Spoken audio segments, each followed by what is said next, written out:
good evening. Tonight we're going to be discussing a classic of American cinema. A film which has over the years gained in both notoriety and infamy. A film which has become synonymous with its genre as well as with its equally famous director. A man whose career spanned close to 60 years, whose influence can still be felt in cinema today, and who I'm doing a fairly poor impression of right now. No, it's great. Keep going. The purpose of which is to act as introduction and also to lead me into the question which you, dear listeners, are more than used to hearing by now. And that, of course, is the question, what do you mean you haven't seen Psycho? Well, that was good. I wasn't expecting that. You like the transition? I did. You know, I haven't seen it before, but now I have. Yes. Well, that's the point. Yes. Every time we do this, that's exactly what's happened. No, you're right. Mm-hmm. Yeah, it wouldn't have the same meaning if I just never watched it. Right. If we discussed it now, having not watched the movie, then I really would just be talking the whole time and you just smiling and nodding and pretending you understand what the hell I'm talking about. Yeah. Okay. But yes, so that is our long way of saying that we will be discussing the 1960 Alfred Hitchcock directed classic, Psycho. So a bit of background, I guess, as far as... Go for it. Okay. Whatever your heart desires. Whatever my little heart desires. Okay. I mean, here's the thing. You have... Oh, please talk as Alfred Hitchcock again. No, Throughout the entire podcast. Through the entire podcast. God, no, we're not doing that. Now, you've seen a Hitchcock movie before, because I believe you, me, and Spencer... multiple. When? What else did you see? I've seen The Birds before. Oh, really? Yeah. Oh, I didn't know that. Okay. Yeah, Bob, in case you didn't know, I'm a bit cultured. I just don't like to flaunt it. Okay, so you've seen The Birds, which was actually the follow-up to Psycho. So, in case you didn't know that was the next one that he did after Psycho. And then I believe you, me, and Spencer all watched Strangers on a Train a couple of years ago. Strangers on a Train. But you don't really remember too much. No. Okay. So, all right. Now, the reason for discussing this one, aside from the fact that you have not seen it, and again, boggles my mind, equally boggles my mind that you knew nothing about this movie whatsoever. The plot, the cliches, the twists, absolutely nothing. I knew nothing. Which was refreshing. It was very similar to when I showed my son the movie like a year or two ago, where I know all of this backwards and forwards, and then slowly watching certain things dawn on you as it occurs, and theories formulating in your head that were like, yeah, sure, that's what it is. Yeah, sure, she did it. Okay. But getting back to the original point I was about to make, it is, I would venture to say, normally I would say arguably, but I don't think there's an argument with this. Hitchcock did a lot of movies. You know, he started in the 1920s in Britain, working in silent pictures. Eventually, like in the late 30s, early 40s, he moved over to America and started working in Hollywood. Made a name for himself here, and he continued to work up through, I believe, the late 70s. And I think he died in 1980 or 81, somewhere around there. He's dead? Yeah, so weird. This is terrible news. Yeah, well, you'll get over it. So he did a lot of movies, and he was, considered the master of suspense. I would have to say that of all of his filmography, Psycho is not just the most successful. I'm pretty sure when I looked it up, it is the most financially successful movie he ever made. It is also, I would say, not even arguably, the most famous of all his films. Like the most well-known, the most, I don't want to say imitated, maybe at least the most parodied, the one that I would say is probably the most like peripherally known by the general public. Like even if you don't know what Psycho is, except for you, even if you don't know what Psycho is, there are elements of Psycho that just through osmosis during your life you kind of know. Yeah. You know, shower scene, the music. We all go a little mad sometimes. You know, all that kind of stuff. It permeates culture way more than any other Hitchcock movie does. And I can say that with a fair amount of confidence. And you did. And I did. The other thing I started thinking about, too, is that Hitchcock himself, I thought about it. I'm like, is he the most famous Hollywood director, or any director, really, of film ever? And at first I'm thinking, well, maybe not. I mean, he's definitely up there. But I started thinking, like, what about Spielberg? What about Cecil B. DeMille? What about Billy Wilder? What about Scorsese? What about Tarantino? Blah, blah, blah. And I thought, like, no, I think as far as general public, not necessarily popularity, but as far as, like, recognition, I think Hitchcock is number one. Because even people that are like, oh, I know a Spielberg movie. I've seen Jaws. I've seen Indiana Jones. I don't think average person on the street necessarily would know. They couldn't necessarily pick Spielberg out of a lineup. Well, not unless they've seen that South Park. Correct, but even still. But there's the thing. Like, I showed you the clip of Hitchcock from his show. And, he was very well known. By the time he did that show, he was very well known visually to people. He has a very distinctive look. He's, always in this very pristine suit. He's very rotund. He has this very kind of like these big jowls and this very like face going on. Oh, shame a dead man, Bob. He'd probably be the first one to admit to it. The man, like, starting in the early days of the silent movies when you kind of needed extras in a movie, and you would just use people on the crew and be like, you get in this shot, get in this shot. He started cameoing in his own movies, first out of necessity, and then just out of like a little, joyous little like, hey, I'm just going to make a little cameo here.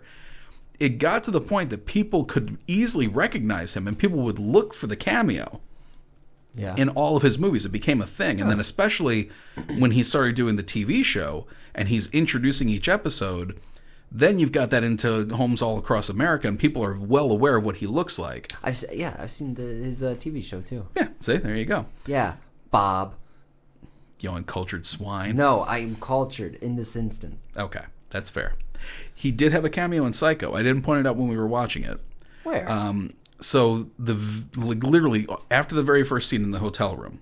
Okay. When Marion comes to her office after her lunch break, and she walks through the front door, standing outside the front door on the street with like a cowboy hat on, is Hitchcock. And they did that purposely. He even said it during production. He's like, because I think he was talking to the screenwriter, Joseph, depending on who I hear pronounce the name, either Joseph Stefano or Joseph Stefano, whatever. One of those names. Yes. So he even said, he's like, Joseph, I often appear in my pictures. And he's like, yes, I'm aware of that. And he basically told him, he's like, yeah, Hitch, we know. But essentially he said, like, I need to get this out of the way early because people are so conditioned to look for me in my movies. I don't want them to be not paying attention to the movie as it's going on, looking for me, and I also don't want to have like my cameo suddenly happen like after all the major drama starts and be like, oh, by the way, there's Hitchcock standing like off to the left of the shower or some shit like that. Oh, yeah. So he got it out of the way early. But again, back to my original point, because of his look, his voice, and obviously his body of work, I think I can honestly say, as far as like film directors, he might be the most well-known or most iconic, not necessarily because people have seen his stuff, but because people would know. Like, again, Spielberg, you show someone a picture of Steven Spielberg, they're not necessarily going to know who it is. You show them a picture of Tarantino maybe, because he's got a very distinctive kind of face and voice. Is probably the closest next to that. But, like, if you show someone a picture of Alfred Hitchcock, they might not necessarily know who he is, but I think there's a good chance they would recognize somehow that picture. Yeah. Whereas if you show someone George Lucas, Martin Scorsese, they'll be like, who the hell's that? But Hitchcock, they'll look at him and be like, and they might even think like know him. Horror, suspense, something. I don't know. Would they though? I think so. Yeah, I think so. But again, that's the thing. It's like, okay, so Hitchcock, maybe possibly the most recognizable or famous director of all time. Psycho, definitely the most famous movie he ever did. And I honestly think if he had never made Psycho and it had never become the hit that it was, I don't know if we would be as well knowing of Hitchcock as we are nowadays. Which isn't to take away from his other movies. His other movies are great, but I think like this one specifically like marked him. Like he never had a bigger success after this movie. He tried. Really? Oh, yeah. And like, The Birds was a success, but like he never reached that same level of popularity with a movie after this. Oh. He didn't do that many more after this one. So I think his last movie might have been, I should have looked it up, but I think it was in 76. I think Family Plot might have been his last movie. And that was a disaster. You don't even fucking know. Anyway. I want to sound cultured again. Well, you'll get there. But yeah, I think like this movie is sort of what makes Hitchcock Hitchcock. It's the movie that I think most people, if they don't know the rest of his work, just automatically associate him with. Dude, the amount of times I've heard about Psycho. Yeah. And you hear about Alfred Hitchcock's Psycho. Yes. And more to the point, like... Probably because I hang out with you. Well, yeah. But Psycho, part of the background, it's like, it's not... And we've talked about this before. Hitchcock didn't, like, write his own stories.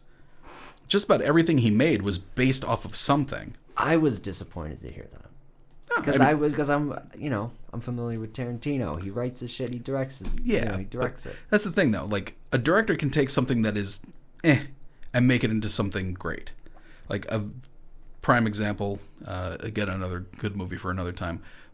Spielberg making Jaws. Okay. Jaws the book is pretty schlocky. But what he made that book into as a movie, as a director, he didn't write the script. He just directed the movie. But what he made out of that book as a movie elevated the material. It's one of the few cases I've seen where the movie is better than the book. Same thing with Psycho. Although, Psycho, which we'll get into, it's based on a 1959 novel by Robert Bloch. Okay. General public doesn't think like, oh, Robert Bloch's Psycho.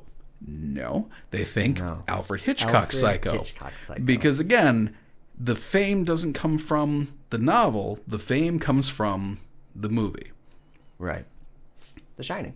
Yes. Yeah. Well, not to the same extent. Like people definitely know of Stephen King's The Shining and Stanley Kubrick's The Shining, but like, do you have any idea who Robert Bloch is?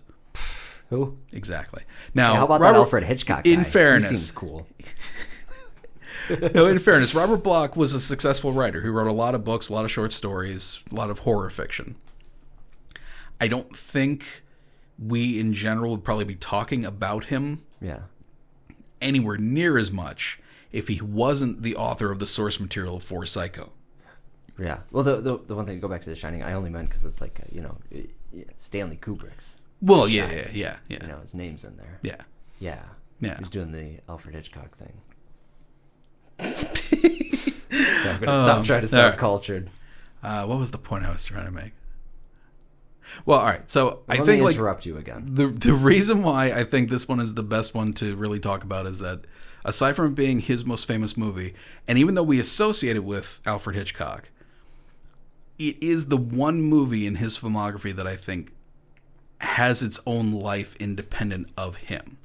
Like everything else that he did, which again, not to take away from him, but like... It sounds like you're trying to take away. I'm not. But like all those other movies, when I think of like Strangers on a Train, 39 Steps, Rebecca, Notorious, The Birds... Strangers on a Train, I don't even remember. But in any case... That's how well it's hold up. But they are, for me, like Hitchcock movies.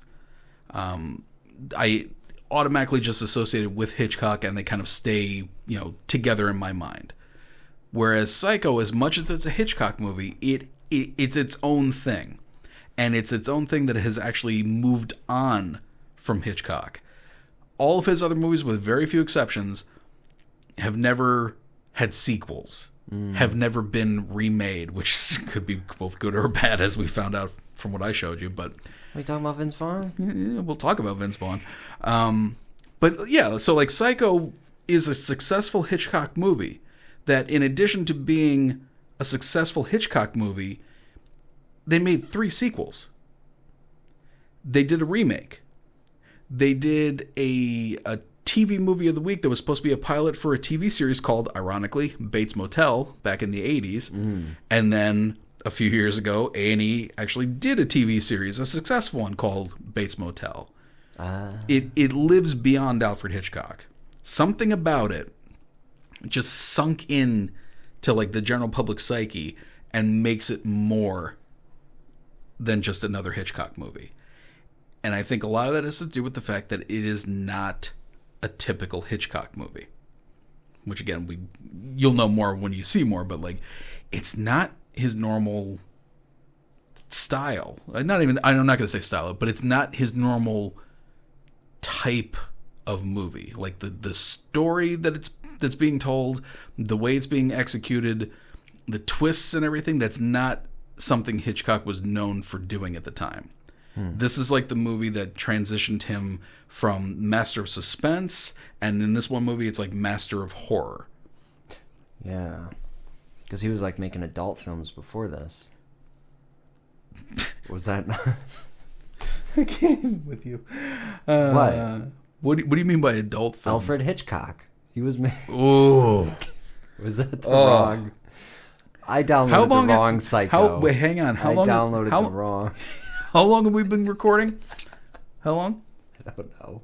I'm just curious. I wanted to see exactly how long. 16 minutes. 16 minutes. We went, there you go, folks. We went 16 minutes talking about Alfred Hitchcock before making a dick joke.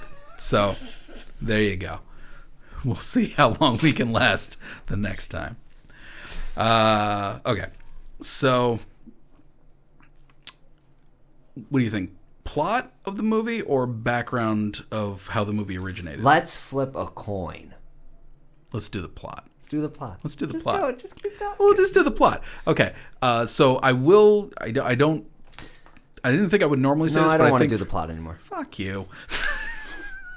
So I think for this one in particular, I'm actually going to go out on a limb and say, hey, I'm going to spoil the hell out of a movie that is like decades old. But present company included, there are apparently people out there that don't know the twists and don't know the plot points of this movie. So that's true. If you have not seen it, by all means, pause this. Don't turn it off. Pause it. Go watch the movie, and then come back and listen. You know, but you are assuming that people are actually listening to this. I have hope. Rebellions are built on hope. Okay, let's talk about Star Wars now. How great was what was the last one made? The Jedi. How good was that? A Jedi one about returning. The Last Jedi. The Last Jedi. So Psycho. God, I love Star Wars. Tells the tale of Marion Crane, a woman living in Phoenix, Arizona, works at a realtor. She is involved with a gentleman named Sam Loomis, who owns a hardware store well out of town. And, you know, it's 1960. She's a very, proper sort of woman. It becomes very clear at the beginning that her and Sam fucking stupid. She was fucking at least. Her and Sam have been getting it on. So no, they say. Bob, they were involved. Yeah, they were involved. But despite the fact that she's good with doing that, she's apparently also very much big on the idea of getting married and legitimizing all this stuff. The problem being that Sam is in a financial pickle. He works at a hardware store, doesn't make too much, and he had been married before, currently divorced, and is now also having to pay alimony. He can't afford to get married. And on the salary she makes working in, a realtor's office, she can't afford to get married either. So they're kind of at a crossroads, and he's going back home and she's all frustrated because, they can't get married, yada, yada, yada. She comes back to her office where her boss is about to conduct a land deal with this nice little country boy with $40,000 in cash. $40,000 in cash. Because I'm giving it away as a present. My sweet baby girl. She's going to go ahead and get married away from me. I declare. I don't. That's how I get to keep it. Yeah, he was charming. Yeah, very charming. Sleazy. No. Flirting with Miss Crane. And he's married. Yeah. Marion wasn't having anything to do with the flirting. And of course, her coworker is like, he was flirting with you. I guess he must have noticed my wedding ring. Oh yeah. At which point we were both like, yeah, that was why. Anyway. So what about this cash? So anyway, he has decided, because he doesn't like to put the money in the bank and have to pay taxes or anything, he basically just keeps it all in cash. So he's paying for his daughter's wedding present, a home, $40,000 in cash. The boss decides that he's too nervous about the idea of a major cash transaction, basically having that much cash laying around. He tells Marion to take it, deposit it in the bank, and then, it's a Friday. It's on the weekend. Hey, go deposit it in the bank. On Monday, we'll have him write us a check. Go put it in the safety deposit box. She says, what could go wrong? Okay. What could go wrong? And in a moment of weakness, presented with $40,000 in cash from a guy who is a complete sleazeball, Marion decides to steal the cash. And then, series of stupid moves, not only takes the cash, leaves town, and is driving to see her boyfriend Sam, thinking that he's actually going to be like, sure, like none of this is going to come back to bite her in the ass. But again, could it? It's a good person giving into a moment of weakness and just not thinking it through properly. Dude, she's retarded. You're probably going to have to cut that out. No, fine. She can't help it. She can't help it. So during the course of this wonderful flight from her hometown, she ends up stuck in a rainstorm, gets off of the main highway by accident, and comes across the Bates Motel, where she meets young Norman Bates, who is in his own bit of a pickle, stuck in this motel that gets no business, being dominated by a crazed, angry, domineering mother, and kind of just in his own little prison. After having a conversation with him, she sees her own situation, maybe her future, reflected in him, and decides after that conversation, I need to just go back and get myself out of this. I fucked up. I'm going to go back. I'm going to turn myself in. I'm going to make amends. I'm going to try and fix this. Hold on. You totally skipped over the most stupid part. I'm going to get... When we get into the... chase. Yes, when we get into the movie, we'll talk about that. But long story short, this is a really long introduction to a plot of a movie. She makes the decision to go back. She decides to take a nice cleansing shower after making this wonderful decision. And as she does, a mysterious figure that looks very much like an elderly woman suddenly walks into the bathroom, pulls back the shower curtain, and stabs her to death. Dun, dun, dun. 40 minutes into the movie. Yes. And your lead character is dead. Shocking. Positively shocking. So, that is the general plot, without getting into more, which we'll get into as we discuss the movie. But that's the general plot of Psycho. Yes. And the cash. Yes. You told me I learned a new term. Oh, the MacGuffin. The McMuffin. The Alfred Hitchcock McMuffin. Can you imagine? I think McDonald's was around at that point, but pardon me. My name is Alfred Hitchcock. Would you mind giving me an egg McGuffin? I mean, McMuffin. This needs to be a sketch. Yeah, I'm sure it'll go over like gangbusters. But yes, there is a phrase that Hitchcock coined, a term that he coined called the MacGuffin, which essentially the MacGuffin is nothing in particular. The MacGuffin is just like a code word for the item in his movies that drives the plot forward. But it's usually something that is basically meaningless to anybody but the characters in the movie. It doesn't mean anything overall. It is just the item or the inciting incident that gets the plot moving, the goal that the characters need to get to. So for Psycho, it's the $40,000. For North by Northwest, it's the microfilm. For the hell's North by Northwest? Another Hitchcock movie. Technically, for Strangers on a Train, it's probably the cigarette lighter. It's these little items or these devices that are used to propel the plot forward. They mean something to the character. For us, they're just an excuse to get shit going. And that's what the $40,000 is. You think it's going to be the plot. In Schindler's List, it was the Holocaust.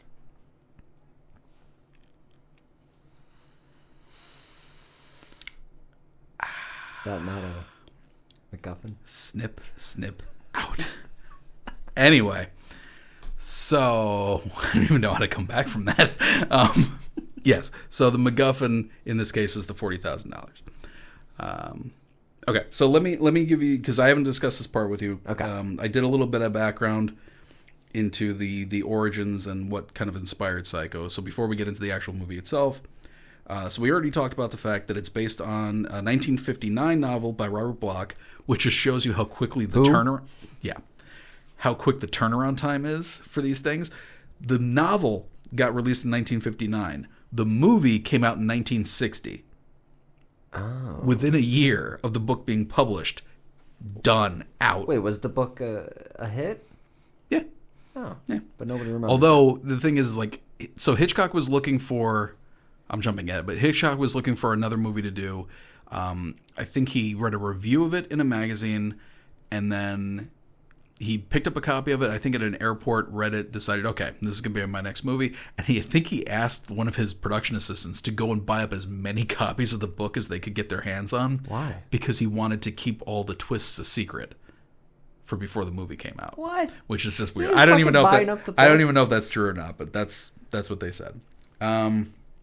Okay, so the book itself, written by Robert Bloch, is loosely based on a real-life serial killer named Ed Gein.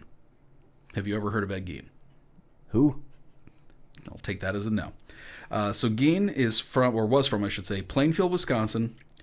He was arrested in 1957, so only a couple of years before the novel was released. Yeah. After authorities discovered in his home exhumed corpses from local graveyards. He'd actually taken corpses out of graves and fashioned trophies and keepsakes in the house from their skin and bones. Well, there's been worse serial killers. Yeah, I don't know, man. Some of the stuff I read on there, I didn't even write all this stuff down. Did he kill these people? Okay, as far as I researched, he only killed, or at least only confessed to killing 2 women. Well, that's not good. Everything else was him digging up freshly buried graves and stealing the bodies and using the parts to make stuff. Go ahead, say it, because that might be part of what I'm going to get to next. Go ahead. No, I don't even know what I was going to say. Oh, okay. Well, then I'll move on. I was defending him, and then, Ooh. Not defend. I just, that was a joke. Your humor falls flat. Like your pancake ass. Is that a line? I don't know. I made that up just now. Moving on. We're joking as I'm talking about the serious shit now. But anyway. So digging up graves, fashioning. So basically he fashioned like items. Yeah. Like drums and chairs and, household items out of bones and skin. I mean, not good. But there's been worse serial killers. He also confessed to killing 2 women, one in 1954, one in 1957. The one from 1957 is what got him arrested when she disappeared. The important thing that I wanted to point out here, though, the crimes that he committed are the partial basis for not just Psycho, but 2 other major motion pictures. Texas Chainsaw Massacre in 1974 and Silence of the Lambs, 1991. That guy? I will explain. So, I wrote these down because they were specific to the movies. So, amongst the items that were found in Gein's home, okay, masks made from the skin of female heads, which Leatherface, Texas Chainsaw Massacre. But more importantly, because you'll actually know this one, a corset made from a female torso, skin from shoulders to waist, to be worn as a a woman's suit, quote unquote, from Gin, a woman's suit, so that he could, quote unquote, become his mother to literally crawl in her skin. Who would ever defend this guy? Buffalo Bill. Buffalo Bill? So that's where Buffalo Bill's actions came from, is that. So, like I said, this guy is fucked up. He's a terrible person. He's dead now. Nobody should ever... Good. Anyway. Nobody should ever defend someone like this. So, essentially, because Robert Bloch actually only lived, several miles away from where this stuff was happening, he would obviously hear about it as it was going on, and he kind of used Gein's crimes as inspiration for the novel Psycho. And then, of course, Hitchcock comes along. And the reason Hitchcock decided to make Psycho, because like I said, it's not like his other movies. Mm-hmm. But he had basically, what do you call it? The last couple movies he'd done, he did, just before Psycho, he did North by Northwest for MGM Studios starring Cary Grant. Before that, Vertigo for Paramount, I believe, with Jimmy Stewart. He was pretty much known for like these kind of high budget, high class suspense thrillers, all in Technicolor, big budgets, big actors. Jimmy Stewart, Cary Grant, Henry Fonda. These people were like, they're legends now, but they were like well known, high paid actors at the time. And he started to notice around the time that he was looking for his next project, because by this point it's like mid 50s, late 50s. There were a lot of smaller, like independent studios that were making low-budget thrillers or horror films that were making a ton of money at the box office. Hammer Films being one of them. But specifically, the one that came to his attention was a French film that came out in 1955 from Henri-Georges Clouzot called Diabolique. Which, if you ever see it, I won't say much because, again, twists and turns, is a very Hitchcockian thriller that has a lot of similarities to what would eventually be in Psycho. Low budget, black and white, again, a foreign import, but a huge success, made a lot of money, made for a very, very modest budget, no big stars, and people started comparing Clouzot to Hitchcock, calling him like the French Hitchcock and all this other stuff. And essentially Hitchcock said, which is a little egotistical, but when comparing all these other movies that were doing so well, these low-budget thrillers, he basically was like, well, what if someone really good were to make one of those? It's like, okay, damn. Wow, that's some cold shit. But that was his thinking. He's like, well, what if these are all like low budget studios and, small time directors? What if like someone who had the means made a similar type of movie under the same type of like circumstances, same type of, budget and whatnot? Because essentially like the studios themselves were even being like, look, you're spending a ton of money. Like North by Northwest was a success. Vertigo at the time didn't make that much money. It wasn't that big. But it cost a lot. And this was kind of like Hitchcock's way of being like, I can make a low-budget thriller for a reasonable amount of money and have it be a success and have it be good, quality, whatever. So that was his idea. The problem was that when he pitched the idea to Paramount, who he was under contract with at the time, he owed them one more movie, and then he was going to transition over to Universal Studios, and they were like, no, you're not making this. And he's like, well, I want to make it. And they're like, you're not going to make it. We're not going to give you any money for it. So he basically said, all right, I will finance the picture myself. And basically he was like, I'm going to finance it myself. We're going to make it low budget. I'm going to use my TV crew from the anthology show Alfred Hitchcock Presents that they would use every week. He's like, I'm going to use my TV crew. We're going to make the movie in black and white, low budget. We're not going to have a lot of big name stars, and I'm going to show you what a modestly budgeted thriller made by a master craftsman can look like and be a success as. Fine. So it's a weird mishmash of behind the scenes stuff. So it's made on the Universal Studios lot as a Paramount picture with a TV crew that was associated with a different studio. Whatever. But that was the the basic idea around it, and then he makes the movie based off of those reasons. We'll go into the other stuff here later, but so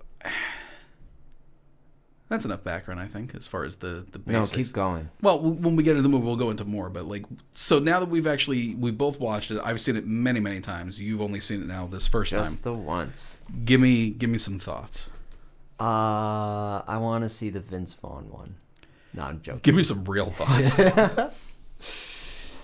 It was very good. I didn't expect the ending. I thought it was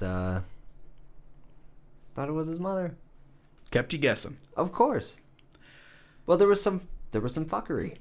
There was when she's in the shower. Yeah. And the person's coming up, and you see it through the curtain. See the person through the curtain.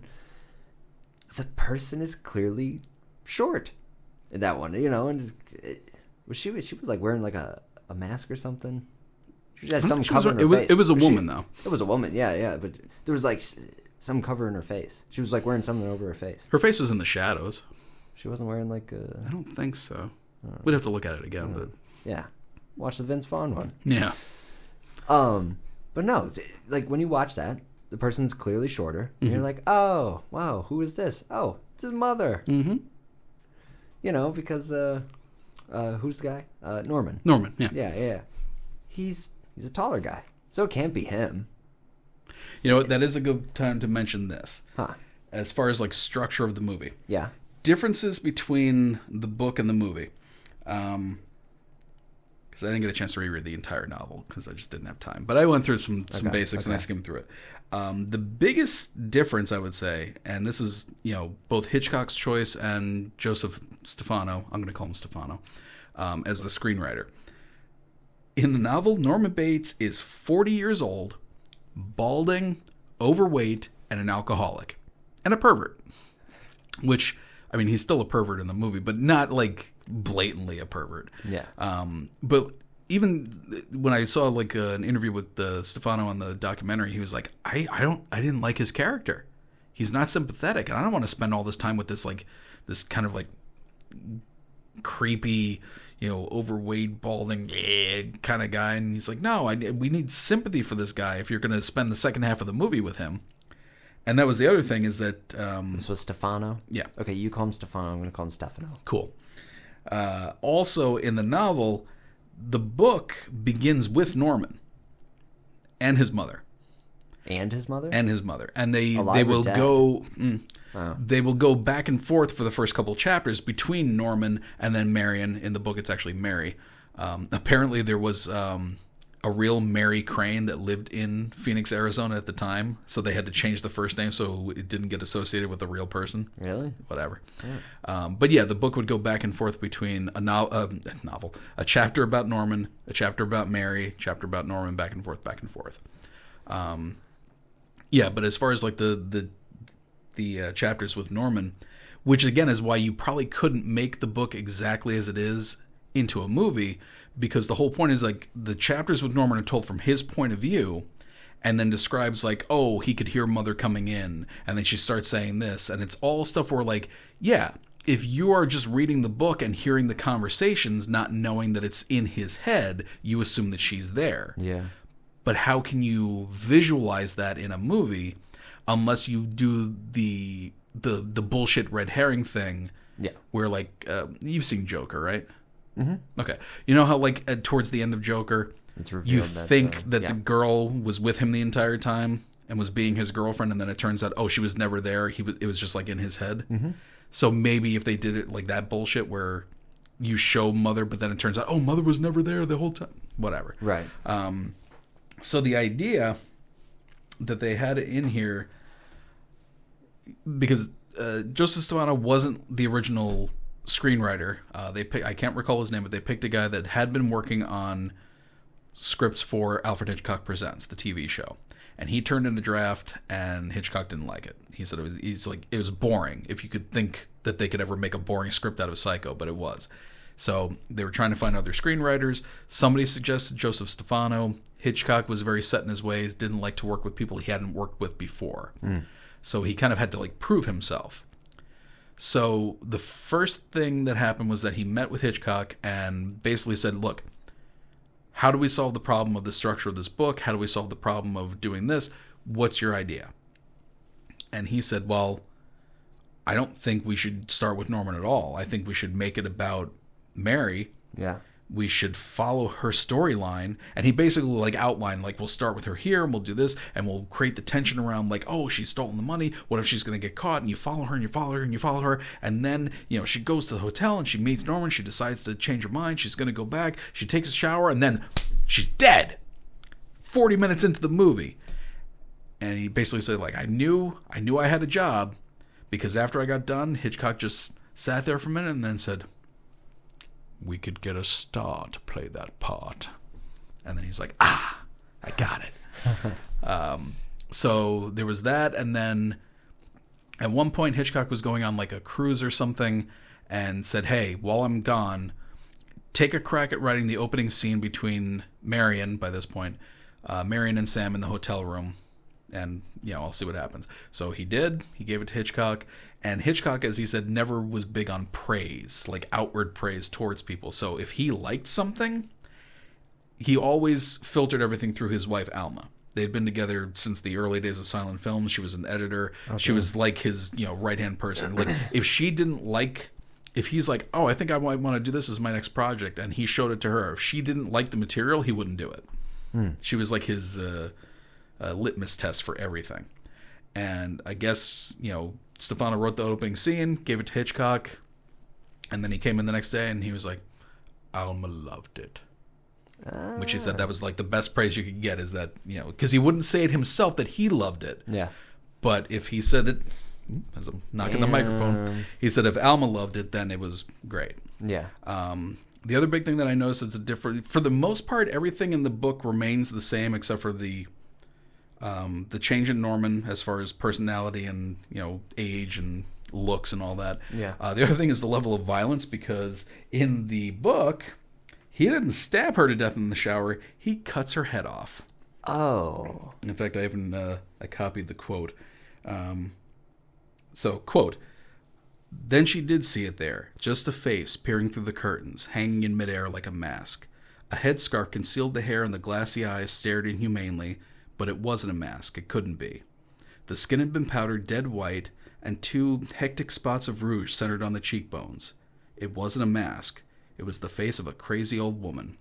Mary started to scream, and then the curtains parted further, and a hand appeared, holding a butcher's knife.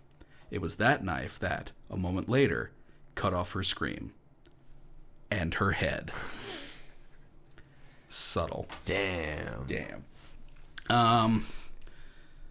Yeah.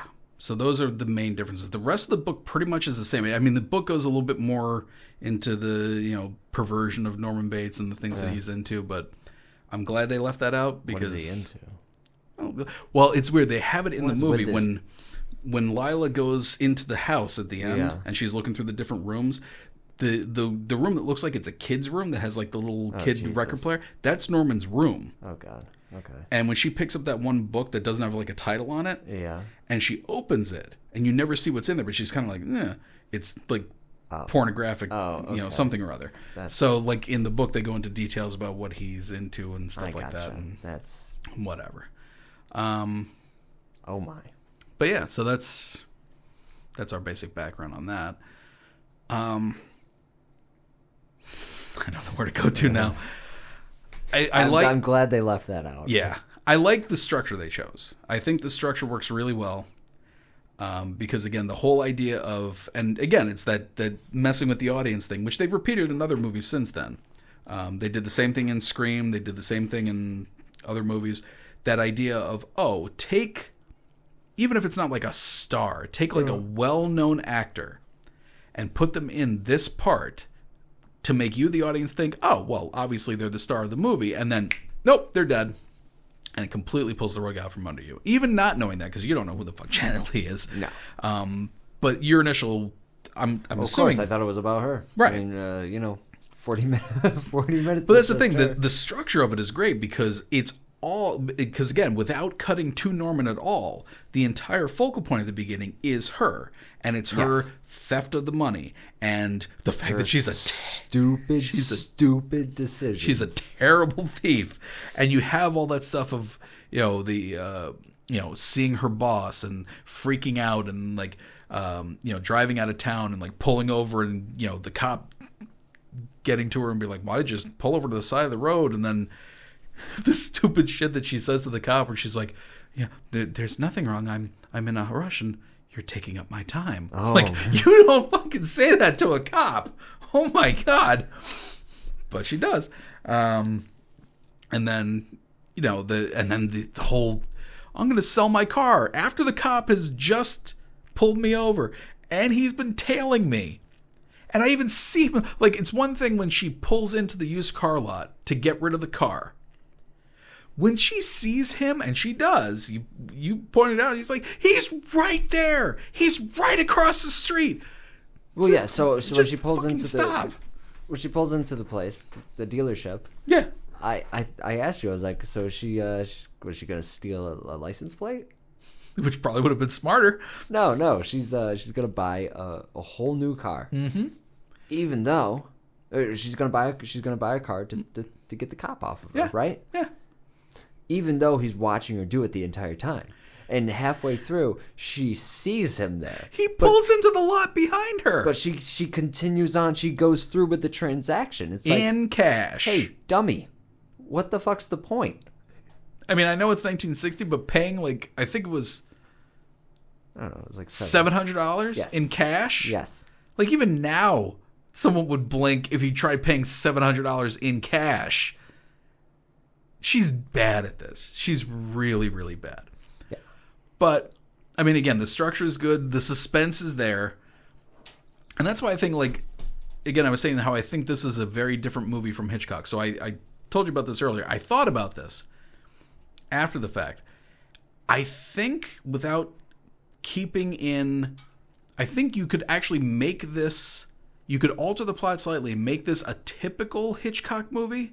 A more... suspense thriller without changing too much. You would just have to take out the split personality, the mother, and even the murder, or at least her murder. So I started thinking everything in the movie can play exactly as it does, right up through, pretty much right up until the shower scene. Everything can be exactly the same. But instead of her being killed by mother, what if she's kidnapped? Okay. What if, by mother's influence, what if mother is a real living person and she is just like this domineering person and they kidnap her. They basically keep her at the hotel. They keep her in the house. And the suspense then comes from the same stuff will kind of play out where now Sam and Lila and Arbogast, the private investigator, are looking for Marion. And they keep coming to the Bates Motel. But now the suspense is, oh, she's right there. She's up in the house. She can see them from the window. She wants to scream, but she can't. And, maybe mother's holding her back or she's got her, like, tied up and gagged or whatever. And she can see Norman down there bullshitting them and trying to get them to go away. And then, Marion's like, no, please don't leave me, please. And the suspense comes from that. Yeah. There are movies that were like that at the time. Like people being held prisoner and, the close calls of people coming in who could have saved them. And like even if you watch like Stephen King's Misery, when the author in that movie is being kept prisoner by this nut job woman who's like his number one fan. And you have these moments where like the authorities come to the house looking for him, but she's got him hidden in the basement. And, are they going to find him? Are they not? Is she going to kill the guy? Yeah. All that kind of stuff is stuff that Hitchcock would normally do. That's like a regular Hitchcock movie.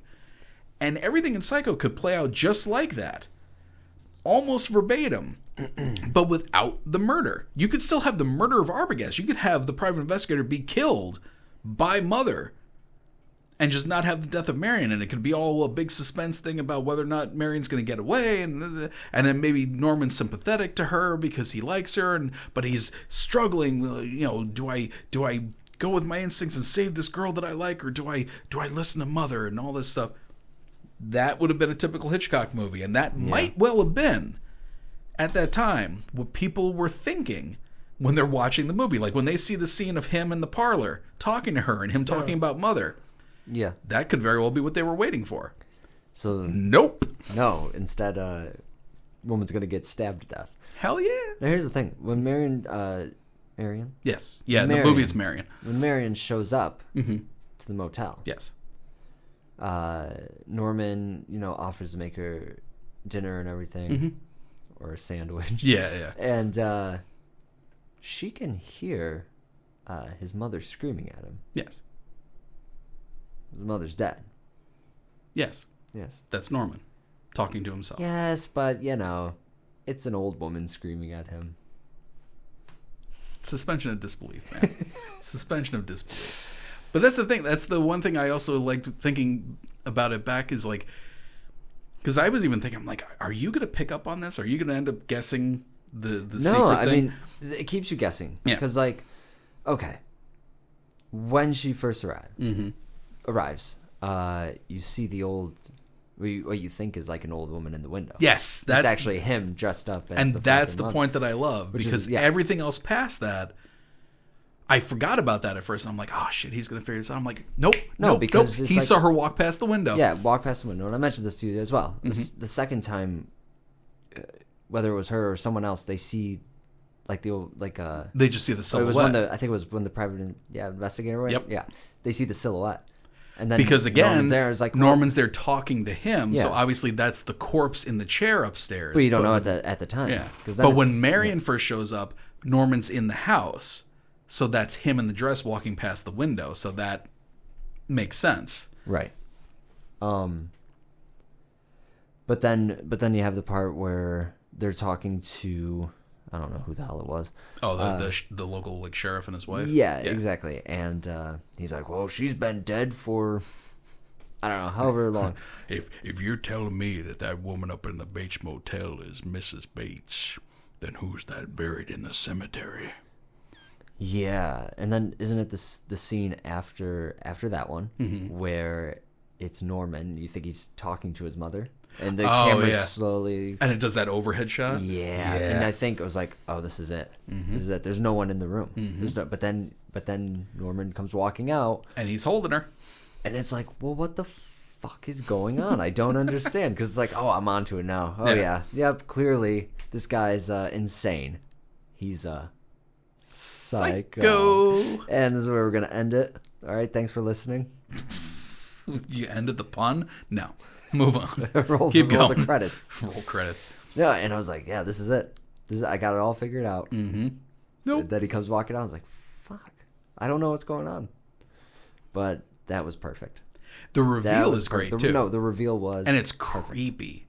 Like because obviously just, to keep the surprise, you don't see him in the outfit, and then it's like when she turns the chair around and you see that corpse face, and then the music kicks in when she starts screaming, and all of a sudden he comes running down, he's in that dress and he's got that weird fucking look on his face. Dude, I was freaked out. That is creepy. I was freaked out when I saw that. And I don't know if you noticed it when it's kind of like lost in the audio mix with the music and everything, but when he starts screaming in the mother's voice, and when he starts going after her with the knife, and then Sam comes in and tackles him, he's screaming, "I'm Norma Bates!" Norma. Oh. His mother's name is Norma? So he's technically named after his mother. That's weird. Yeah. That's weird. So good. It was amazing. Now, performances. Yes. Thoughts? Are we... Okay. Are we comparing it to Vince Vaughn? No. Just in general, what do you think? I don't think there was a bad performance. Other than maybe... Well, we'll get to Sam. Yeah. Other than Sam. Yeah, I knew exactly what you were talking about. Yeah, he's the weak link. He is the weak link. But yeah, I think that's the other thing I thought about too is when you're talking about the significance of Psycho, it's very weird. It's almost like, I don't want to call it a Psycho curse, but it's almost like everyone involved with Psycho creatively never outdid Psycho. Like Robert Bloch, the novelist, is not really known for anything else in a general sense than being the author of Psycho. For all the other books and short stories he wrote, guaranteed on his tombstone somewhere it says Robert Psycho Bloch, because that's what he's known for. Oh. Hitchcock obviously has a ton of stuff, but as we kind of already talked about, this is like the one that he's synonymous with. This is like, you think Alfred Hitchcock and most people think Psycho. Janet Leigh playing Marion Crane. Now, she was a star at the time. She wasn't like a huge star, but she was well known. But even still, for all the things she's been in, most people know her from Psycho. Yeah. Vera Miles playing Lila. Guaranteed she doesn't really have much of anything else that people really know her from except for Psycho. Was she the one in the beginning with the... No. Well, no, that's Pet Hitchcock. That's Hitchcock's daughter. Okay. No, Lila, the sister. Oh, right. Yeah. Oh, I completely forgot. She was a part of it. Arbogast, the private investigator. Yeah. Now that guy, Martin Balsam, he's been in other stuff too. He was even in... All right, he was in 12 Angry Men that we have seen. Yeah. But when I say to you, hey, Martin Balsam, the jury foreman in 12 Angry Men, you'll be like, who? Which one? That's exactly what I said. Exactly. Yeah. But like... Oh, I think I remember him. But maybe. people know Martin Balsam as the private investigator from Psycho because he's awesome in it. It's like all these people are very... And obviously Anthony Perkins. Anthony Perkins, at the time... Who's Anthony Perkins? Norman. Oh, okay. He was an up-and-coming star. He was kind of like being groomed by the studios to be like a successor to James Dean now that James Dean had died. He was a young 20-something actor, nice face, good clean-cut kid. And they even said, like, people asked him, like, why did you decide to do this movie? I mean, thinking, like, they're building you up to be a star and you're going to take this kind of a part? And he was like, hey, it's a good part. But it is kind of like the part that, in a way, almost haunted him for the rest of his life because, again, for all the things he was in before and after, people look at Anthony Perkins and they don't see Anthony Perkins. They see Norman Bates. Yeah. I mean, the fact that he did 3 sequels probably added to that, but, like, that's what he's known for. But they're all doing excellent work. Like, really all of them good. Were great. He especially. I did find out, because you had mentioned it when we watched excluding Sam, they were all great. We'll get to Sam. But I did look this up. Each and every one of them were so good. Not Sam, but each and every one of them. Great job. You had mentioned how you liked Norman's stuttering. Yes. When he's talking about, especially when he's talking to the private investigator, and who, again, because we said, like, at the time, Arbogast, the investigator, when he's grilling him, he is good. Oh, yeah. He's that, like, I liked his acting in that scene, not just his stuttering. Yeah. But, like, that thing of when he's like, oh, well, when did she leave? The next day, the following day. That was Anthony Perkins' choice. It was authentic. That was not in the script. He added that. No, I mean, when he does that, it's like you're watching it. Yeah. And you're it feels real. Yeah, it's authentic, the way he did it. Mm-hmm. And then the private investigator, so good. Yeah. That scene was so good. Like, I think if I were to pick, like, my 2 favorite scenes in the movie, the whole back and forth between him and Arbogast is great. Because that's really building suspense. Because, again, Arbogast doesn't play... Like, Martin Balsam doesn't play Arbogast in, like, a sinister way at that point. He's very, like, businesslike, but he's still very light. And he's like, oh, yeah, no, well, just, I suppose if I had to look at the books, I'd need a warrant.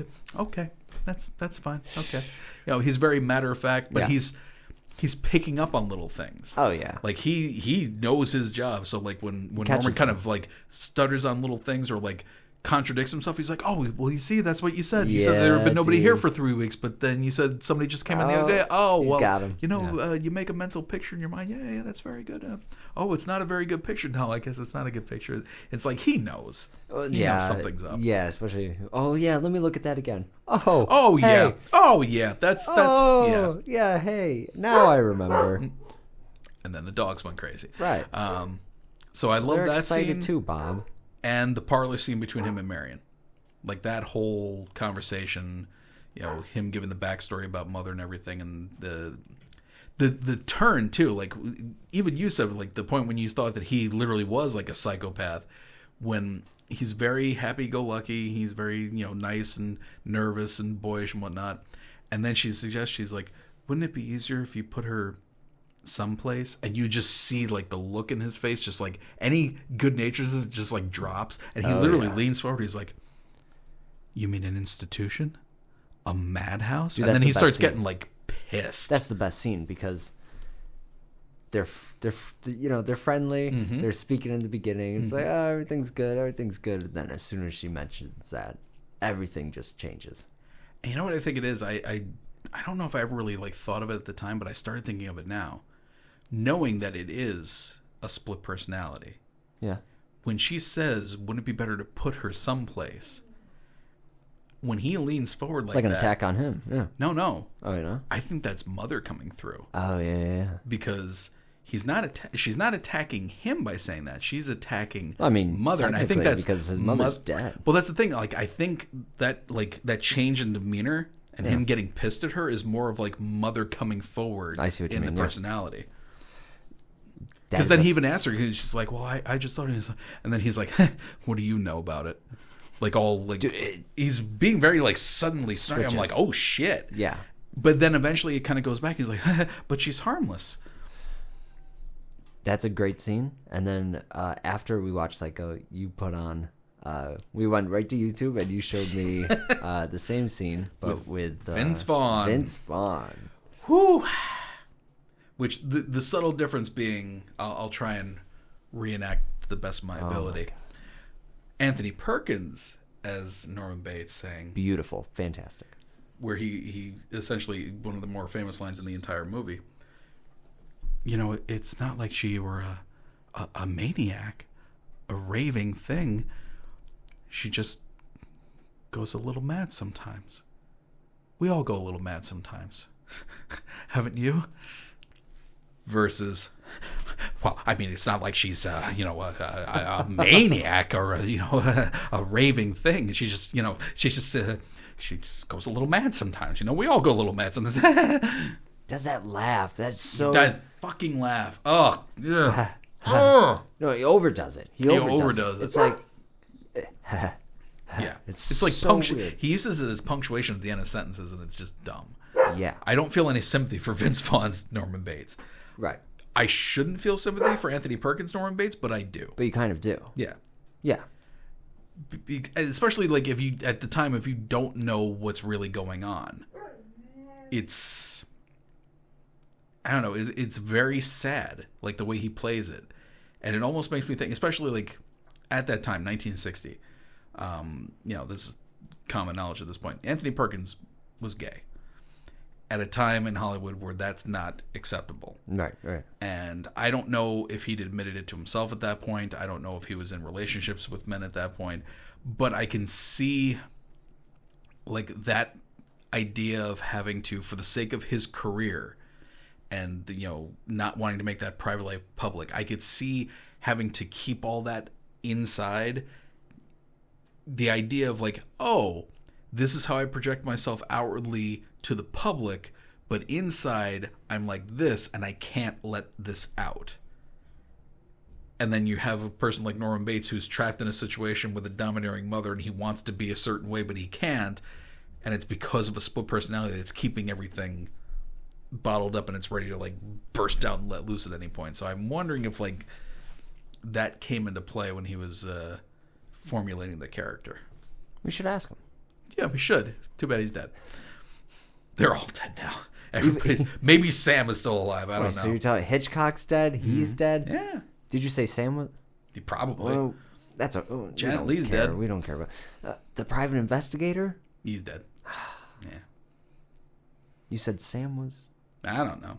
Let's talk about Sam. Let's talk about we don't have he's dead. We don't have to. The one random person. Again, I tried looking him up. I've seen a couple other things listed that I recognize the names of. I don't think I've ever seen him in anything else, so I can't have any basis for comparison. But John Gavin as Sam Loomis sucks ass. He is so bland. Like everybody else in this movie is so well-rounded and so good in their performance, and he is like, especially with him being like Marion's focal point, like, I need to marry this man, and in my head I'm thinking, bitch, why?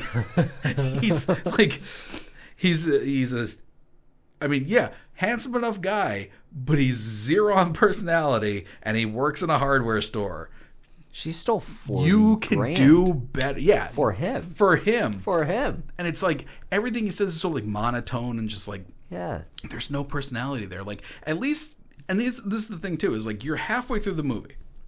You've killed off essentially your main character. And for, 10 minutes or so, you've literally switched the focus to Norman. I even said it to you while we were watching, like, it's not about her, it's about him. And that's great, but then you still have to move the plot forward, so you need the investigation of, well, where's Marion? And to do that, you have to bring in the private investigator, and he's great. Arbogast is awesome, until he's dead. But until then, he's awesome. But then you also have to bring in Sam and Lila. Yeah. And the thing is, like, the part of Lila is very small comparatively. There's not much to her. She's just a concerned sister. But the way Vera Miles plays it exceeds that character. Like, she comes off as more than just, like, a throwaway secondary character that's just there to get us to the reveal at the end. Yeah. As opposed to John Gavin as Sam, Who is a throwaway. Well, I guess we'll just go look for her. I'm along for the ride. I'm going to go talk to Bates. Like, even the scene where, like, that's another good... That was a weird scene. When he's talking to Norman towards the end... Yeah. While he's distracting Norman so she can go up and check the house. And it's like that one, like, two-shot where he's on one side of the counter in the office and then Norman's on the other.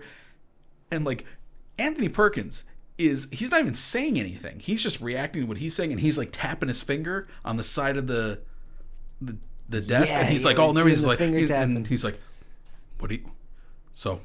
You've been listening to what I've been saying? I don't know what you've been saying. And he's getting all like nervous and shit. And like John Gavin's just like, I've been talking about this motel. About what you might do to get out of it. What would you need, Norman? Money? $40,000 maybe? I'm like, what the fuck? Like, come on. Give me like personality, something. Like, we discussed it before. Like, I don't even care who.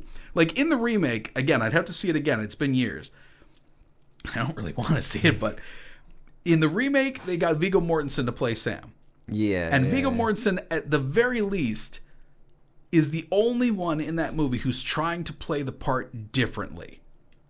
And Viggo Mortensen, because he's awesome, tries to interject that character with some kind of a personality. And that's what we were saying is like, give me somebody with I don't care who it is. Like, it doesn't even have to be a good personality. Yeah. We didn't even say, we toyed with the idea, like, what... Put Bill Burr in that part. Jesus Christ. And just like, Sam, we need to go search these rooms. Yeah, look. It's Sunday, all right? The game's on. Can you just go check the cabins yourself, all right? Look, I don't get a lot of time to watch the game. I'm usually working at the store. The game is on. So just shut the fuck up and let me watch the game, all right? Then I'll go talk. Oh, fine. You're going to give me the dirty look? Fine, Lila. Fine. I'll go talk to Bates. Yeah, that's fine. I just wanted to watch 5 minutes of the game before we start looking for your sister. But like, yeah, no, that's fine. No, let's go talk to Norman Bates. Bill Burr as Sam. That would be fucking amazing. So, what do you think of that, Bates? I don't know what you've been talking about. I've been talking about the hotel. But, your mother? What you need to do to get out of here, yeah? Yeah. Well, how much you need? How much money do you think you need for that, huh? $40,000? That'd be enough? Buy your own place? Get away from here? Yeah. Bet you'd do anything to do that, wouldn't you? Bet you even cut some bitch's fucking head off to do that. That would make the scene... It wouldn't even be good, but it would at least be better than...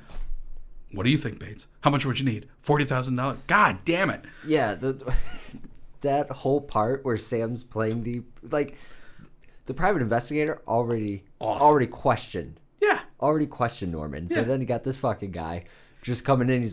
And right on the But he questioned him good. That's the difference, too. Like, Arbogast questioned him, like, in a very nice, subtle way to trip him up. And Sam's just, like, all up in his face. Yeah, what about this, Bates? Yeah, you want to fix this place or you want to get out of here, huh? What do you need? I bet you need some money, huh? How about $40,000? Yeah. You need $40,000? Where's the money? Where's my money, man? Even when they're doing the reveal thing at the end with the psychiatrist, and like even Sam has like 2 lines in that whole sequence, and he can't even deliver those right. Where he's like, "Why was he dressed like that?" you think the Bill Burr thing would be like, what the fuck was he dressed in a dress for? I don't understand. What? His mother? What the fuck? It's so bad. Oh, I should correct myself too, because I told you that, like, the psychiatrist scene, I thought it was forced on Hitchcock by the studio. It was not. It wasn't? Hitchcock insisted on that scene. What? Because I like it now. Because of the censors. He felt that if they didn't give a plausible explanation at the end, like after that mind fuck of a twist, where you're like, what's going on? He felt that audiences at that time, if you didn't give them, like, if they didn't have a time to, like, calm down, to wind down after that and be told and explained, like, look, this is what happened. This is why he's like this. A logical scientific explanation. It would freak them out too much. And the censors would probably come in and, snip. So apparently, like, he brought that guy in, which I didn't even realize. I noticed that most of that guy's speech, the psychiatrist, is like one continuous take for like 7 minutes. Oh, really? Of just him, like, saying all that shit. It seems like it. Yeah. Or was. And when they got done shooting that scene, I guess, like, Hitchcock, who, again, didn't give praise to people very much and didn't really give notes or whatnot, I guess he went up and shook that guy's hand and said, "Thank you. You've just saved my picture from the censors." Seriously? Yeah.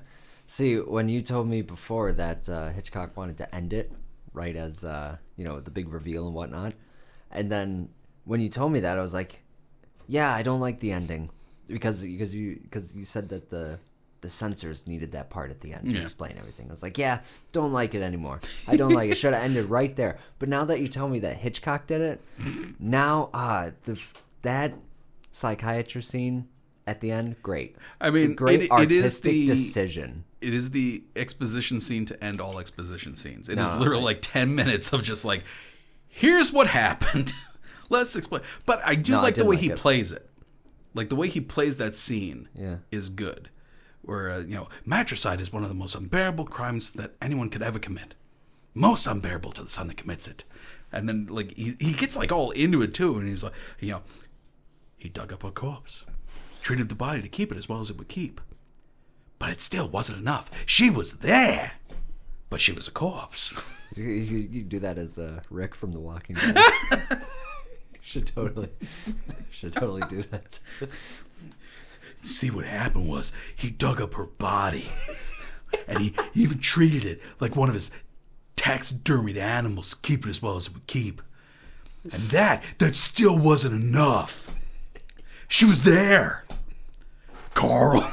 Stuff. But she was a corpse. Stuff and things. So, started to give her half of his personality. Maybe not today, Negan. Maybe not tomorrow. I'm getting on a tangent again. Oh, man. No, I didn't like... I think it should have totally ended. Yeah. After the big reveal. But I understand... The thing is, though, even with that, I mean, People I don't were think you need... stupid back then. I don't think you need an explanation that detailed. No. I think it would have been nice to leave a little bit of imagination to it. But at the same But he time... did to save his film from the censors. Yeah. But even if they... I still would want a variation of that scene because I wouldn't want to lose the last sequence, which is him alone in that cell with the blanket over him. That is good. And the entire thing, I thought about it. I loved it. I realized, okay, the entire voiceover is from a woman doing mother's voice. Yes. So it's not Anthony Perkins. And it's all voiceover. So Anthony Perkins is literally like just sitting in a chair, probably having Hitchcock feed him the lines, and has to act as if he's thinking these thoughts. And all the expressions on his face, and like when the line where she's like, "He was always bad," and as she says that, Norman's just like got this look on his face like a concerned mother, just like shaking his head like, "Always bad." And that great moment where, like, you cut to the shot of the hand and the fly is on the hand. And he's like, "I'm not even gonna swat that fly. They'll see, they'll know, and they'll see, and they'll say, why, she wouldn't even harm a fly." And when she says that, he's looking at the fly, and then he looks up at camera. He just does that little, like, tilt up of the eyes, and the grin on his face, and then the dissolve to Mother's skull before you see the car getting pulled out of the swamp, and you're like, holy shit. Mm-hmm. That's an ending. That's how you end the movie. Yeah, no, you're right. That was good. But just imagine, just ends after that. I like, people would have like fainted. Some people probably did faint. I wouldn't be surprised. We talked about it before. There's a lot of stuff in that movie that for a Hollywood movie in 1960 had never been done. We talked on the Christmas Carol podcast. We talked about it wasn't. It was on the Miracle on 34th Street podcast. Yes, we talked about the fact that it was the first film, at least in America, to show a toilet on screen and actually have it flushed on screen. Looking into it more, I don't think it was really like a censor thing per se. It just wasn't done. It was indecent. Yeah. They were interviewing Janet Leigh, and she's like, I guess people just didn't go to the bathroom back then. But I like how, like, it was actually, like, Hitchcock said to Joseph Stefano, is there anything you want to put in the script? And he's like, I'd really like to put a toilet in there. And then he's like, yeah, working into the plot somehow. And I love how he did it, because she's at that point in the movie, she's made the decision to go back home and turn herself in and try and make amends. But she's already spent some of the $40,000. So she has a little scrap piece of paper, and she's written down the figures of how much she's spent, minus it off the $40,000, which why she had to do that many calculations, I don't know. But and then basically it's like, okay, this is how much I'm going to have to pay back. And after she's figured that out, she goes to take the shower, and before taking the shower, she tears up the piece of paper to tiny little pieces, throws it in the toilet, and flushes it. So they work the toilet in to the plot so that it needs to be there. Well, first of all, there's no going back from stealing $40,000, skipping town, and then they even said, like, Sam and Lila even said, they don't even. Well, even the private investigator said, he's like, they want to keep it private. They don't want the police involved. They just want to get the money back. And so I don't know if they were even going to like really press charges on her. Maybe not that, but who's gonna keep her around after that? Well, yeah, it's the other thing that they talked about is like the stupidity of the plan. You stole $40,000 and you went to a place where people would know to look for you because you're going to give the money to your boyfriend to start a new life. Where are you going to go? Like, one, do you think he's going to accept the money? Two, do you think no one's going to come after it? They blatantly saw you. You're not a good thief. This is a dumb plan. But Marion was supposed to take this to the bank. Yeah, and she didn't. She's gone. And so is the $40,000.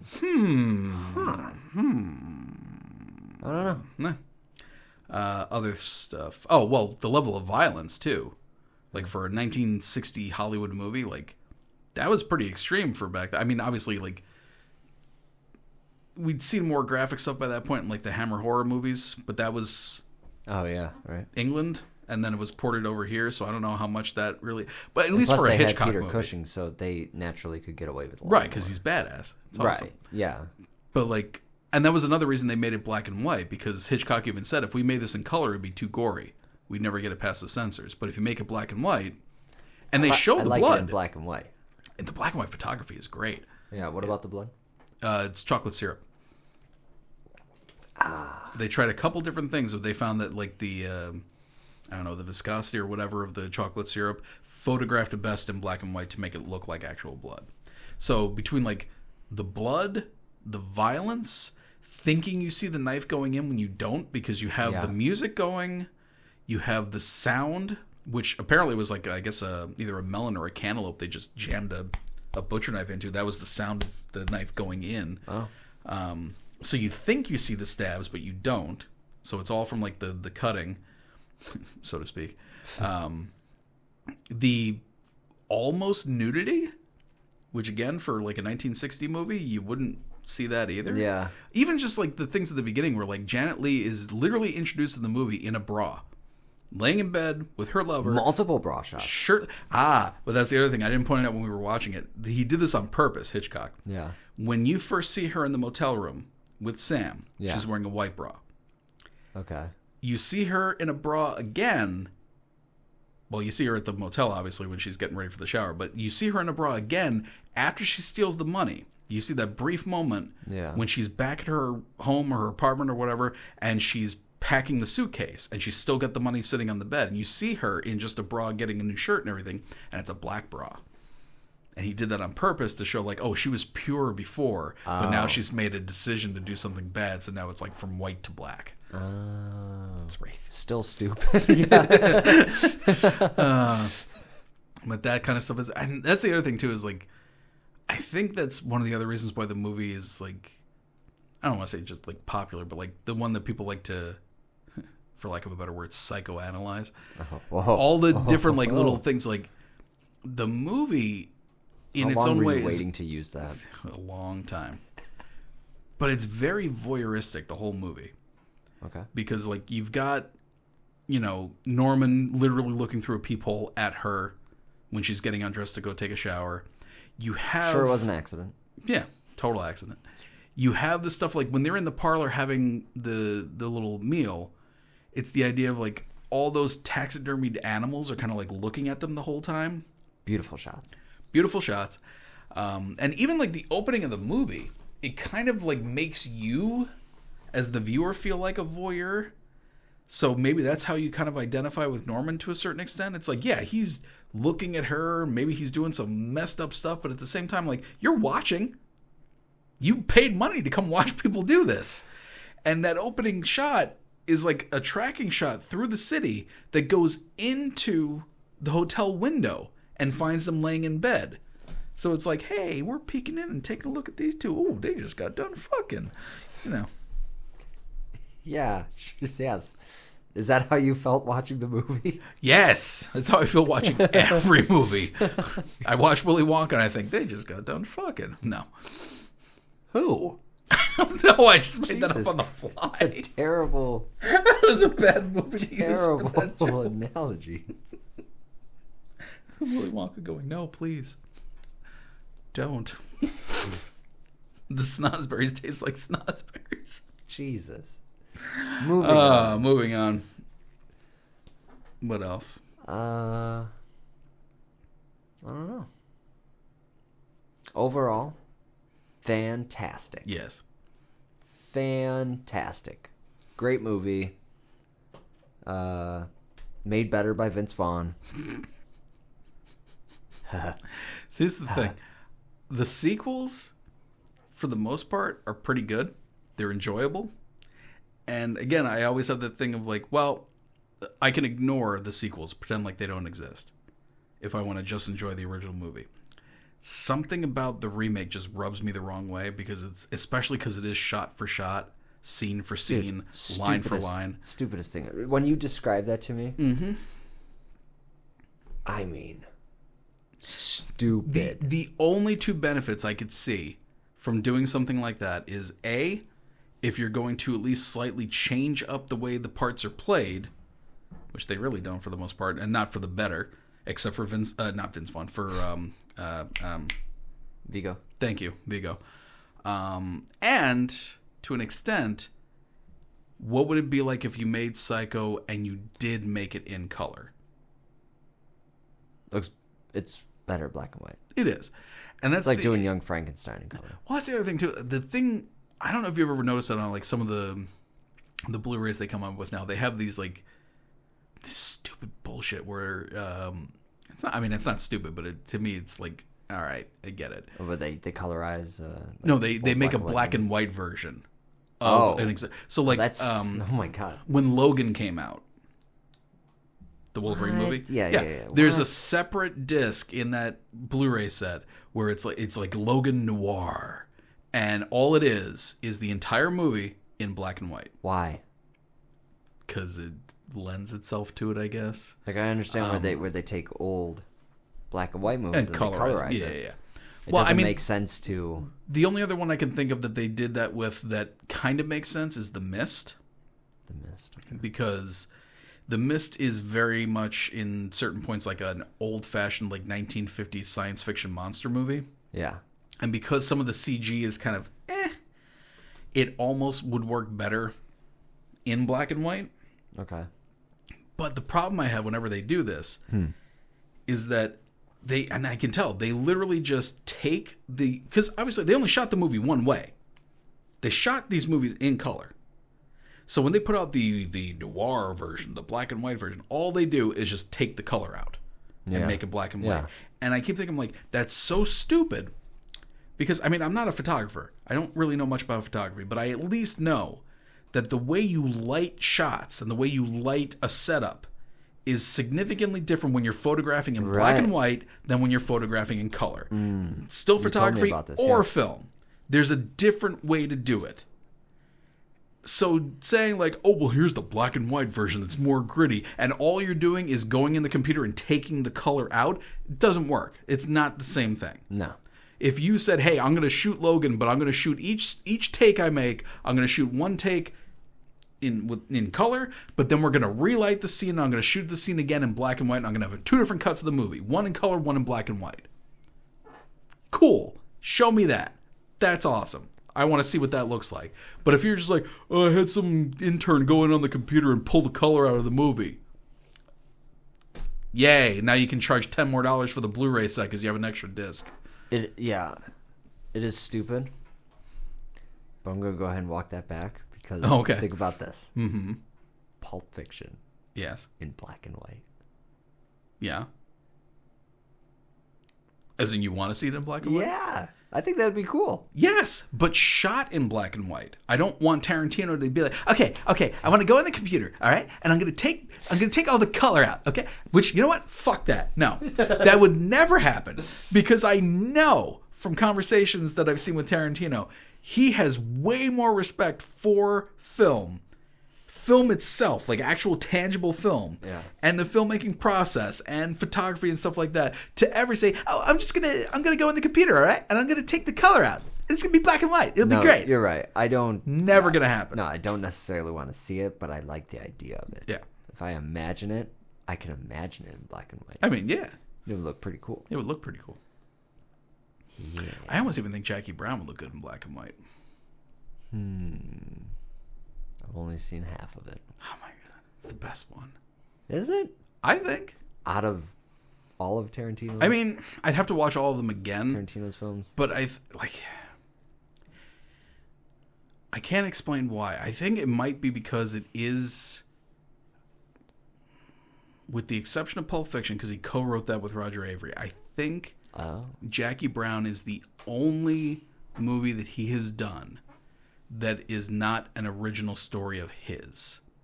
Jackie Brown is based on an Elmore Leonard novel called Rum Punch. He co-wrote Pulp Fiction with someone? Yeah. Well, I think like Roger Avary wrote like certain like, you know how it's broken up into the different stories. I think Roger Avary wrote a couple of the segments. Oh. Be interesting to see which one, who wrote which. I'm not sure who wrote which, but yeah, Jackie Brown is based on a book that he adapted into a movie. So in a way, it's like it's a Tarantino movie filtered through someone else's story. So in some ways, like if you're not like a fan of Tarantino as a storyteller, like the stories he comes up with, it's almost like the most accessible one to watch because it is a Tarantino movie, but not a Tarantino story. But it has elements that feel like a Tarantino story. Okay. We'll have to watch that. Yeah. What do you mean? What do you mean you haven't seen Jackie Brown all the way through? What else? I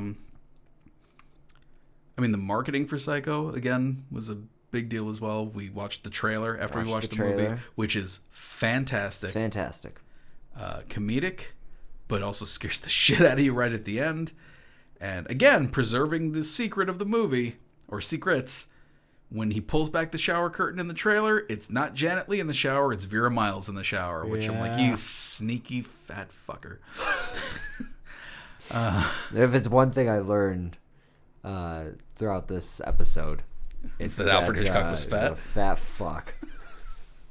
You're describing Hitchcock, and he's rotund, and he's got Hey He's man, got big hey, man. cheeks. And He would be the first to fucking admit it. Fat. He would be the first to admit it. He would go out to eat and he would have like 3 full course meals himself as his dinner. He knew. He didn't care. Why did he have to? No, tell me about his eating habits. I don't know much about it. You told me about this before. He'd go out and he would have 3 course. Yeah. Yeah. That's it. That's pretty much all I know. No, I've always remembered that, and I forgot who told me. I should just known it was you. Yeah, I was probably. like, what podcast was I listening to that I remember this little tidbit, morsel of information? Oh, trust me, there were no little morsels when it came to Alfred Hitchcock's eating habits. His very sardonic sense of humor. I think this I'm almost guarantee I told you about before that I was watching a bit where they were interviewing people that had worked on The Birds. Yeah. And it was one woman who she was in The Birds when she was little. She was 10, 11 or whatever. And she told the story how they were going to do a scene where they were going to be attacked by birds and they had real live birds. They were going to have flapping and going at them. And she was scared of this one particular bird, like a crow or something. And she's like, well, I got the courage up that I was going to go over to Mr. Hitchcock. And, she said she walked up to him and she looked up, she was very small. He was very big. And she said, excuse me, Mr. Hitchcock, I'm a little scared of this one bird. I think it might actually kill me. And then Hitchcock just kind of looked down at her and he said, don't worry, my dear. It's your last scene in the picture anyway. Like how you talk to a kid? Yeah. Yeah. God. What a great He's a showman.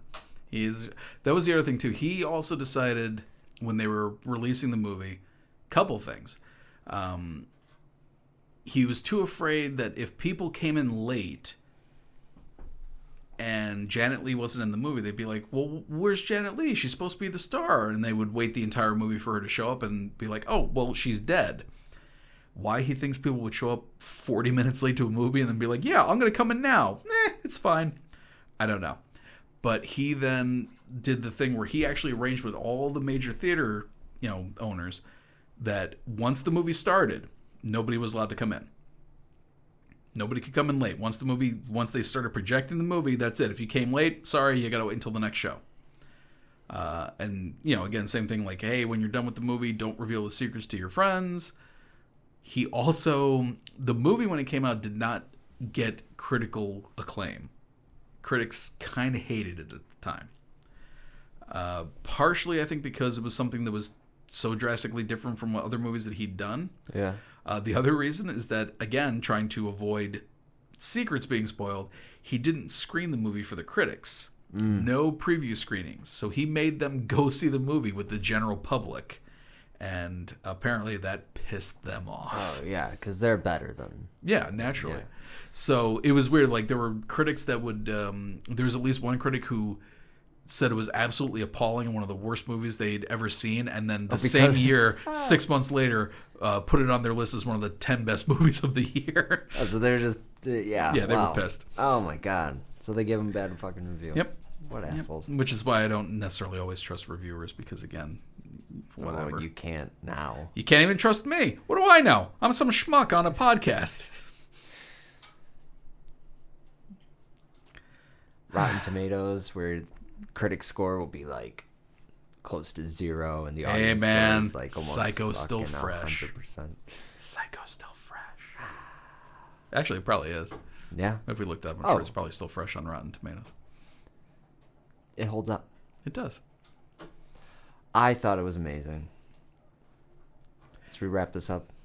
Yeah, now that I've given you all this time to talk and you've said so much, by all means. It was amazing. No, I can't say enough good things about it. Well, here's a question for you. Are you intrigued enough to want to watch at least the first sequel? Oh, yes. I was actually thinking that. Are you? I mean, I'm not going to watch all 10 or 12 or however. There's only 3 others. About 15 of them, but I'll watch the second one. Okay. Second one, I mean... What's the third one? Does it all take right. place, like, do each of them take place right after... So Psycho 2 came out in 1983, 22 years after the original movie. Or at least that's when it takes place, is 22 years later. It got released 23 years later, but... So, it's... I mean, obviously, Anthony Perkins coming back, he's obviously aged that much, so they made it take place in real time. So it's like, hey, after the events of the first movie, he went...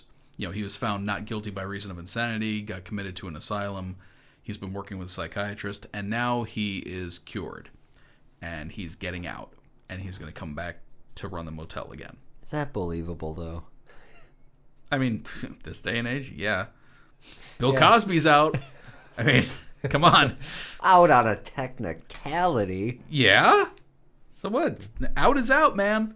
It's what they say. I don't know. He's out and back at it.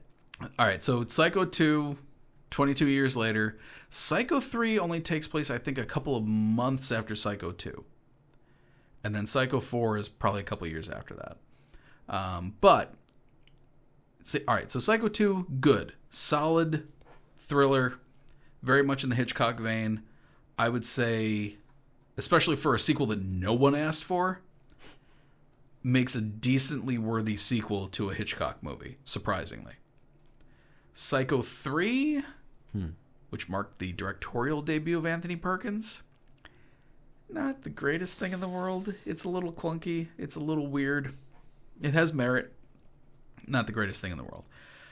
Psycho 4, I would actually say, is it's worthwhile because it is written by Joseph Stefano, the original screenwriter. Stefano. Yes. And it is Psycho 4 the beginning. It still has Anthony Perkins, Jesus. but it is the backstory of Norman and his mother leading up to him killing his mother. Do you hear that? What? You don't hear that? No. Huh. It sounds like they're fucking milking a cow.